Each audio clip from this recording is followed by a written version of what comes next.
merci pour aller. Qui veut gagner Jaguar? Qui veut gagner Jaguar, merci. Qui veut gagner Jaguar? Qui veut gagner Jaguar, merci. Qui veut gagner Jaguar, merci. Qui veut gagner Jaguar, merci. Qui veut gagner Jaguar, merci pour aller. Qui veut gagner Jaguar, merci. Qui veut gagner Jaguar pour aller. Qui veut gagner Jaguar, merci.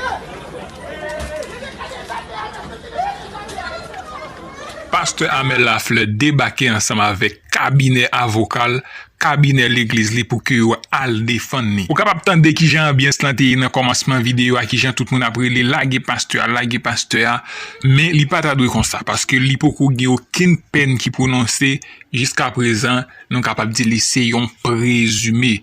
Li poko yon moun qui gen titre, moun qui fait viol la vrai. Jusqu'à présent, c'est une accusation qui sous-doule, la justice pour qu'on prononce rien. Mais comme jugement, les mêmes les renvoyer, les appelés pour lundi si Dieu veut encore pour qu'ils soient capables de tourner dans la justice, pour capable de Jean Pasteur Amel t'a réciter prière dans le cœur pour que bagay la bien passer pour lui. Eh bien, nous pral regarder qui un processus là qui une séance t'a déroulé, le pasteur Amel Lafleur était en dedans là. Tout le monde senti barre la pas goût dans bouche pasteur parce que nous suspect c'est somme qu'a précité c'est prière qu'a fait pasteur en dedans tout le monde senti que li pas dans une bonne ambiance. Nous pral quitter autant de qui j'ai ça t'a déroulé qui j'ai tout processus là jusqu'avant n'a demandé de quitter un like dans vidéo c'est très important pour que vous capable prouver que nous fait un bon travail et puis quitter un commentaire si que vous pouvez abonner songez faire ça partagez l'ensemble avec 2-3 familles amis pour que vous capable aider nous ensemble avec travail là tout de suite nous allons passer dans la vidéo.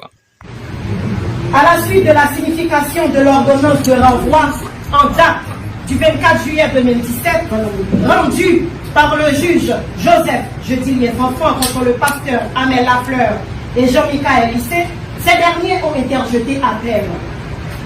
Dans le défi de voir les juges de la Cour d'appel de Port-au-Prince maintenir la dite ordonnance, l'intimé soumet à votre science les présentes conclusions qui annulent et remplacent celles soumises antérieurement.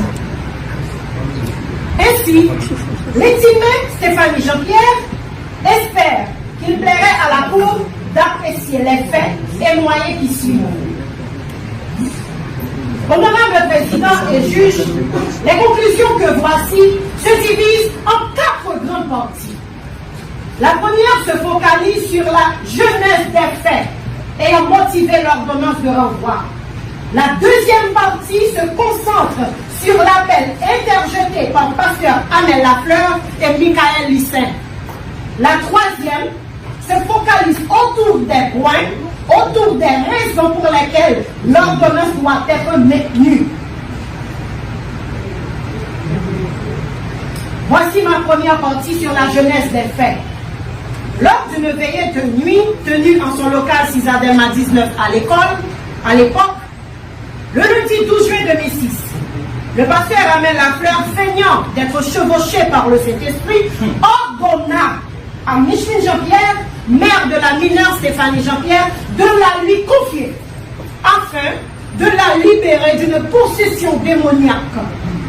Il expliqua à la dite mère que des démons s'étaient emparés du corps de son enfant à l'insu de tous. Ainsi, en recourant à des manœuvres habiles pour persuader la mère de la mineure sur l'existence de cette malaise imaginaire, il décida de l'interner sous son leadership.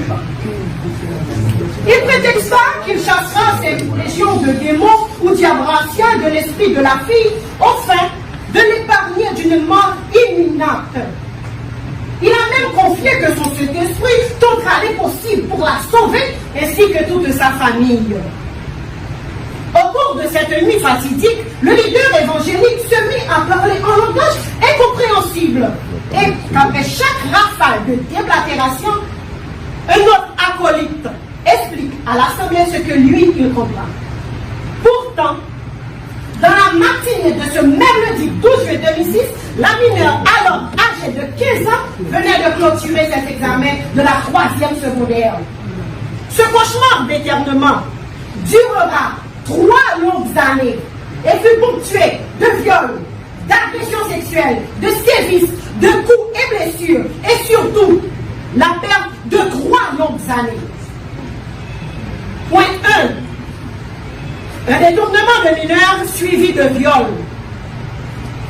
Au lendemain, soit le mardi 13 juillet 2006, vers les 6 heures du matin, le pasteur, en la non-présence de la mère de l'enfant, la conduisit chez lui à Delma 75, où il l'emprisonna dans une chambre. Là, elle passa une journée entière, alitée sur un sac et forcée de jeûner. Il lui administra dans l'après-midi une potion en recette qui l'affaiblit physiquement. Le soir venu, il veut donc Cartimini dans la chambre pour la violer sauvagement en grommelant un langage impénétrable avec sa Bible en main.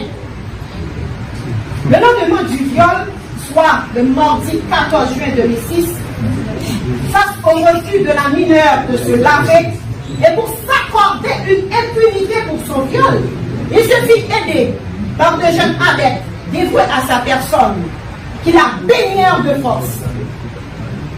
Suite à ces faits, il appela la mère de la mineure pour lui laver le cerveau, en lui disant: des billets soir, oui, c'est Jean-Pierre, des moyens dans tête petit toi. Pas oublier, non, c'est Jean-Pierre, seulement. Des moyens dans pile menti, oui, c'est pendant. Depuis où, ouais, mais ils ont seulement menti. Des moyens tout rentrer sous. En tant qu'homme de Dieu, moi-même mettons en garde. Ainsi, ces faits relatés constituèrent le premier acte de viol perpétré sur la mineure. Les journées du 12, du 13 et du 14 juin 2006 ci-décrites représentèrent pour elle les 3 premières marches d'une interminable descente vers une cascade tumultueuse de violation de ses droits. Point 2. Déplacement de la mineure, torture et viol répétés.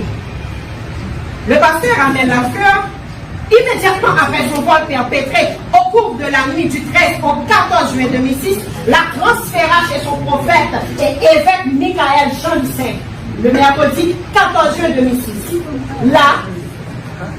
Là, elle a connu des journées,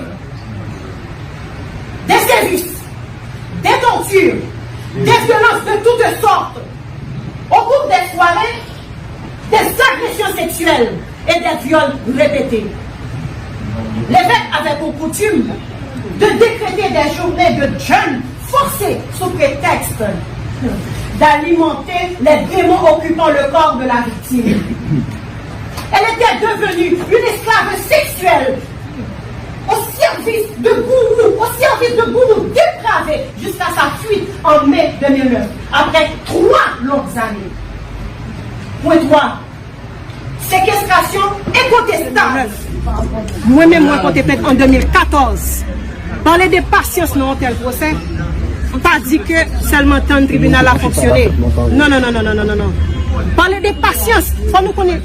Rivel la Jodia, ça a été le chemin du combattant pour ma famille. Nous perdu un pile famille dans la route là. Nous perdu papa dans la route là. Papa mourir pas là pour vivre ça. Et c'est une bagage qui cause papa me pose trop de tension. Le papa me tendait qui ça amène des femmes. Parce que papa me tellement fait au coin dans le lit. Donc ça a été une déception pour la famille. Donc c'est pas impatience d'ailleurs, sans mentir. Si c'était justice expéditive, les gars allés au bois mais la fleur longtemps.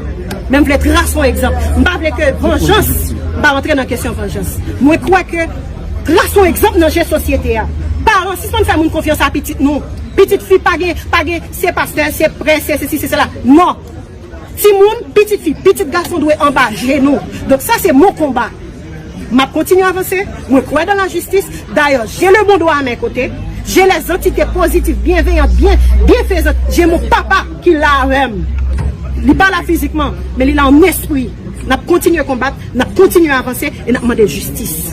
Donc, comme nous avons rendez-vous, c'est normal, nous sommes bien obligés d'accepter aux décisions de la Cour. Donc, lundi, si Dieu veut, battons, nous avons continué à avancer. Si Pasteur n'a pas présent lundi, c'est la Cour qui décidera. La Cour en décidera. En tout cas, merci beaucoup.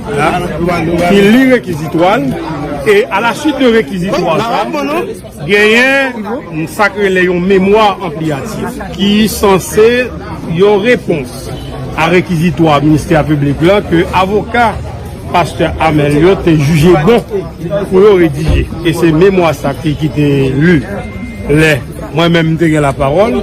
Et puis, tu as gagné partie victime qui t'est venu lire conclusion. Et j'en nous constaté, audience, nous arrivons plus de 2 heures. Les juges se sentent tout à fait épuisés. Et ils mettent à faire en continuation à la plus prochaine audience. Ça peut être la 8e, mais cependant, on est toujours à la disposition de la Cour. Lundi, qui sera peut-être c'est 4 décembre, on sera à la Cour. C'est 6 décembre. On sera à la Cour pour faire valoir les défenses du pasteur Abel. Merci.